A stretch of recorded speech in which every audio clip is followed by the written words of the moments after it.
आज के प्रोग्राम को शुरू करते हैं और इस प्रोग्राम का टॉपिक है अस्थमा। अस्थमा भी टीबी की तरह खतरनाक है। इसके जब दौरे पड़ते हैं तो इंसान बेहाल हो सकता है और कई बार तक जान के लाले पड़ जाते हैं। आज इसके बारे में हम जानकारी लेंगे हमारे एक्सपर्ट डॉक्टर से। अस्थमा क्यों होता है, इससे कैसे बचा जा सकता है और इसमें हमें क्या क्या ख्याल रखने चाहिए। अस्थमा जो है ये एक लंग की हाइपर सेंसिटिविटी रिएक्शन या लंग की एलर्जी की मैनिफेस्टेशन है। उसकी वजह से ये दमे की शिकायत होती है। इसके जो मुख्यतः सिम्टम्स जैसे कि सांस फूलना होता है, ये जब भी कोई भी व्यक्ति जिसे सांस की एलर्जी है और उसके शरीर को कोई ऐसा ट्रिगर मिलता है जिसकी वजह से उसके फेफड़ों में एलर्जी शुरू होती है, तो उसे अस्थमा की प्रॉब्लम या दमे की शिकायत हो जाती है। इसमें मुख्यतः ट्रिगर का एक्सपोजर होने से या ऐसे एलर्जन का एक्सपोजर होने से या कोई भी चीज़ जिसकी वजह से उसे एलर्जी हो रही है ऐसा के कांटेक्ट में आने से सांस की नलियों में एक सूजन आ जाती है और वो जकड़ जाती है, जिसकी वजह से उसे सांस लेने में तकलीफ़ हो सकती है, उसे खांसी हो सकती है, उसे छाती में दर्द हो सकता है और बलगम बन सकती है। ये सारे सिम्टम्स जो हैं ये अस्थमा की तरफ पॉइंट करते हैं। ऐसा देखा गया है कि अस्थमा जो है वो बचपन से भी हो सकता है, लेकिन कोई भी एज किसी भी उम्र में अस्थमा की शिकायत शुरू हो सकती है। अस्थमा क्योंकि कई बार जेनेटिकली ट्रांसमिटेड डिजीज़ भी होता है, तो अगर पेरेंट्स में या उनके पेरेंट्स में कभी ऐसी हिस्ट्री एलर्जी की रही है और बच्चा अगर सांस की तकलीफ़ जिसमें तेज़ पसलियाँ चलना, सीटी जैसी आवाज़ आना या उल्टी करना या छाती में दर्द की कंप्लेन करता है, तो ये लक्षण जो है ये अस्थमा की तरफ पॉइंट करते हैं। यहाँ ये समझना बहुत ज़रूरी है कि सिर्फ जेनेटिक कारण अस्थमा का नहीं होता। ज़्यादातर जेनेटिक और एनवायरनमेंट के कॉजेज़ दोनों जब आपस में मिलते हैं तो अस्थमा की प्रेजेंटेशन होती है। और ये भी ज़रूरी नहीं है कि बिना जेनेटिक फैक्टर के अस्थमा नहीं हो सकता। कई बार ऐसा भी देखा गया कि फैमिली में कोई अस्थमा की हिस्ट्री नहीं होती, उसके बावजूद भी अस्थमा की प्रॉब्लम हो सकती है। पर बच्चों में अगर मौसम बदलने पर पसलियाँ चलती हैं, तो सांस की दिक्कत होती है, छाती की दर्द की बच्चे कंप्लेन करते हैं, तो ऐसे बच्चों को तुरंत डॉक्टरी जांच करानी चाहिए और अस्थमा के लिए उनको इवैल्यूएट करना चाहिए। अस्थमा में जो मेजर प्रिकॉशन वो धूल मिट्टी से बचाव, इन्फेक्शन से बचाव, ऐसी कोई भी चीज़ जो अस्थमा को ट्रिगर करती है, जैसे कि कुछ कई प्रकार के खाना या कई प्रकार के फूल या कई प्रकार की घास अगर इस सिम्टम्स को ट्रिगर करती है और ऐसा लगता है कि इनके कांटेक्ट में आने से सांस की दिक्कत बढ़ जाती है, तो ये सब चीज़ें अवॉइड करनी चाहिए। इसके अलावा ये बहुत ज़रूरी है कि बच्चों में जल्दी से ये सिम्टम्स आइडेंटिफाई हों और उसके तुरंत एक डॉक्टरी सलाह ली जाए, जिससे अगर ये एस्टेब्लिश होता है कि ये अस्थमा की प्रॉब्लम है तो उससे बचाव किया जा सके।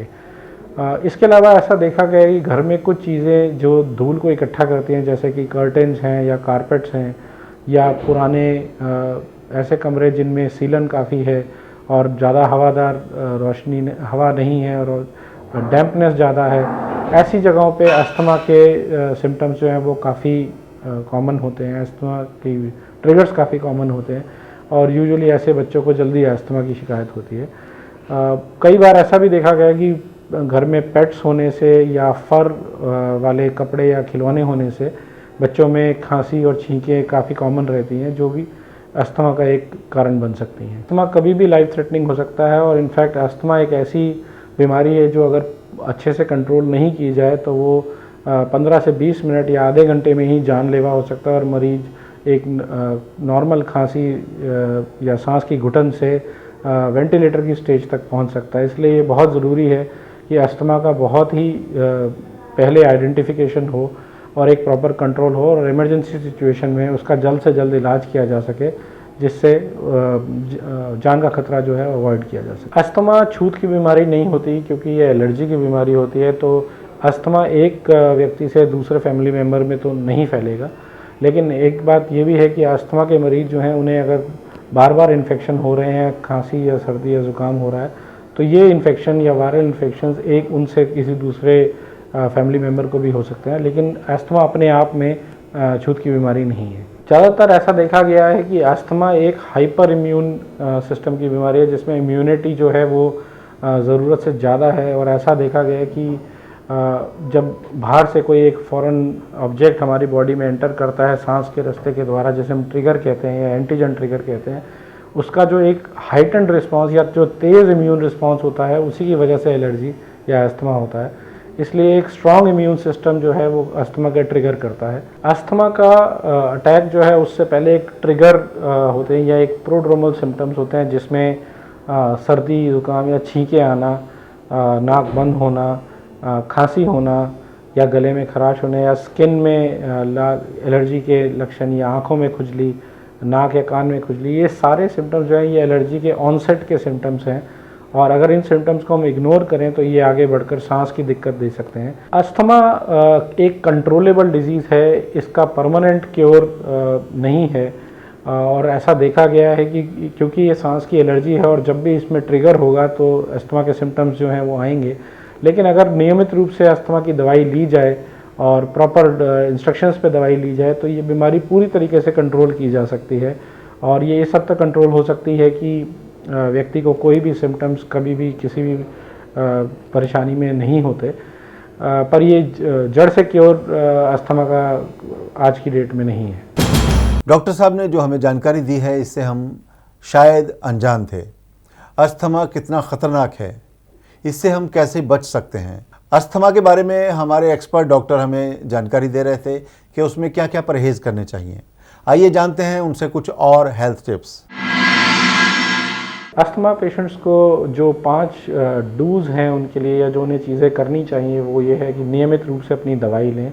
किसी भी इन्फेक्शन को वो लाइटली नहीं लें क्योंकि वो आगे बढ़ सकता है।